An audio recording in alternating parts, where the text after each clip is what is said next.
Big moves in cross-border fintech, crypto risk warnings, and an AI agent doing your budgeting. This week in tech finance. Headlines Roundup. DBS plus Ant expand QR payments and explore tokenized deposits.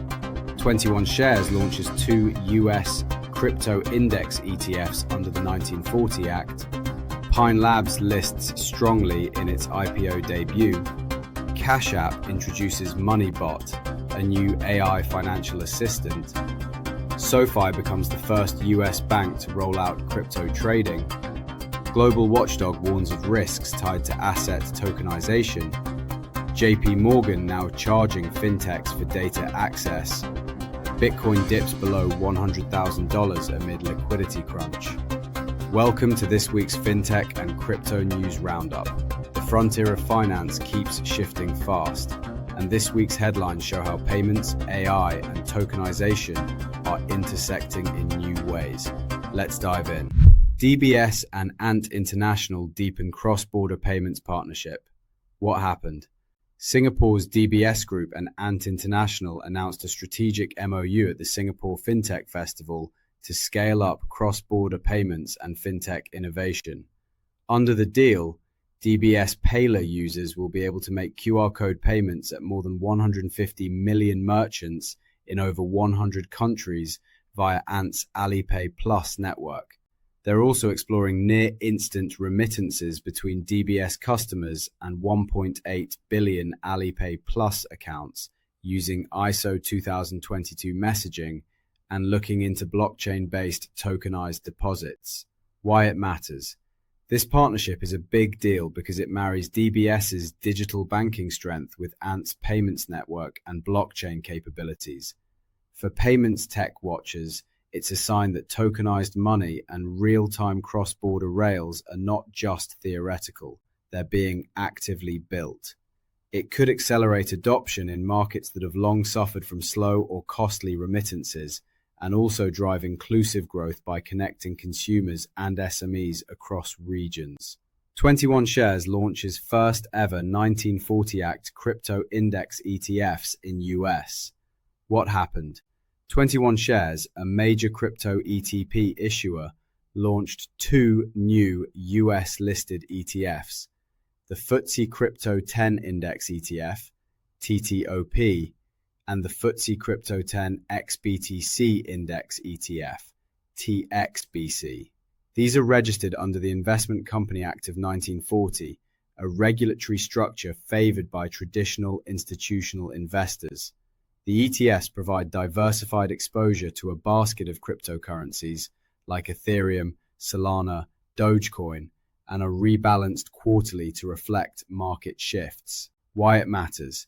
This is a major step for regulated crypto investing. By using the 1940 Act structure, 21 Shares is bridging the gap between digital assets and institutional finance. It could help bring more traditional asset managers and financial advisors into crypto, offering a more familiar and regulated way to gain exposure. It also underscores growing maturity in crypto product infrastructure. Pine Labs IPO soars on first day, listing at 9.5% premium. What happened?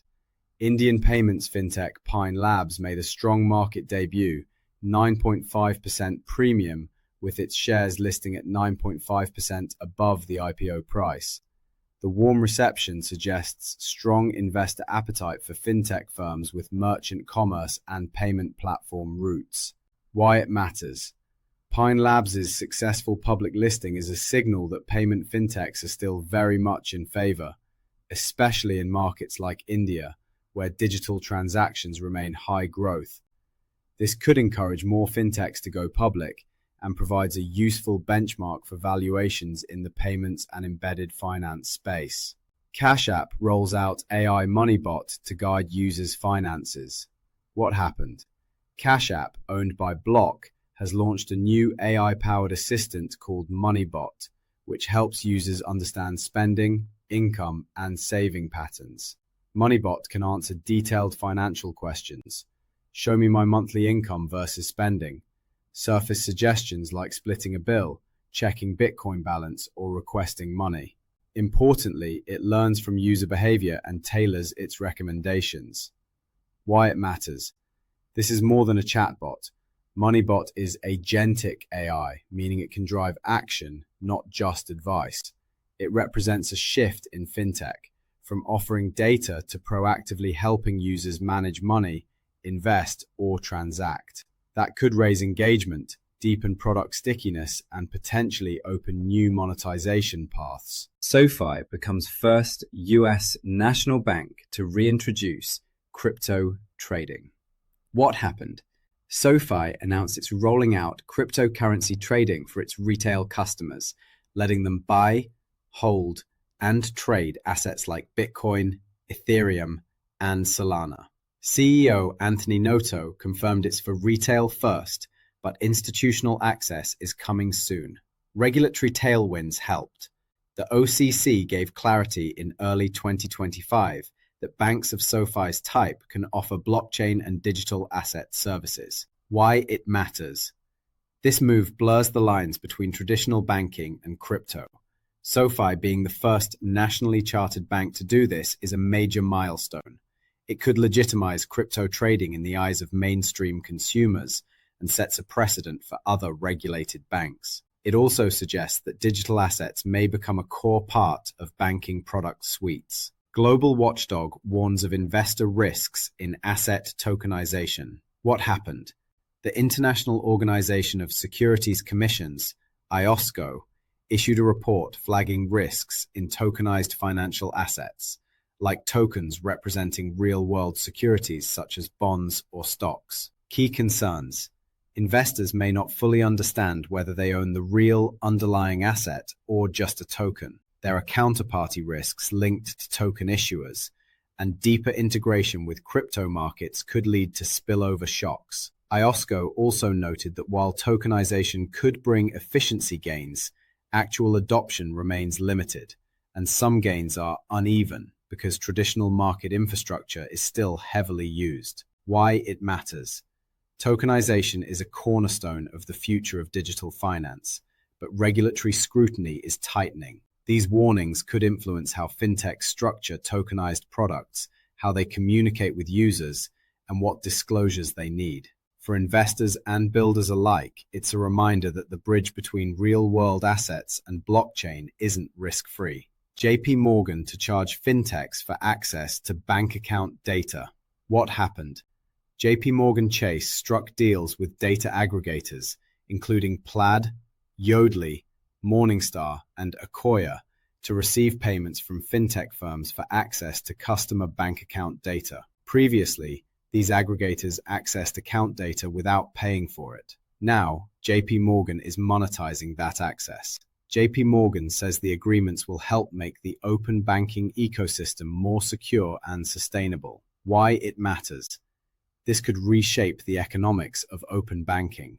If major banks start charging for data access, fintechs, especially those that rely on account aggregation, may need to rethink how they build and price their products. It could increase costs, change business models, and force new partnerships or compensatory strategies. Bitcoin slides below $100,000 as liquidity crunch shakes risk markets. What happened? Bitcoin has dropped below the $100,000 mark, driven by a liquidity squeeze in broader risk markets. Crypto-linked equities, especially miners with high data center exposure, are taking big hits. Some strategists warn that hopes for a fresh 2025 BTC high may be fading, especially if macro conditions remain tight. Why it matters. Crypto volatility isn't just a retail issue.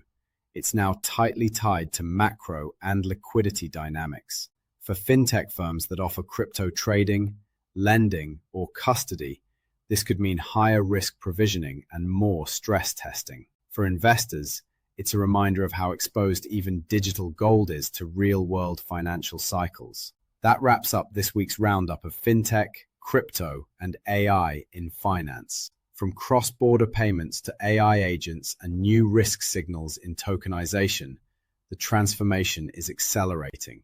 Stay tuned, stay curious, and I'll bring you the next update soon.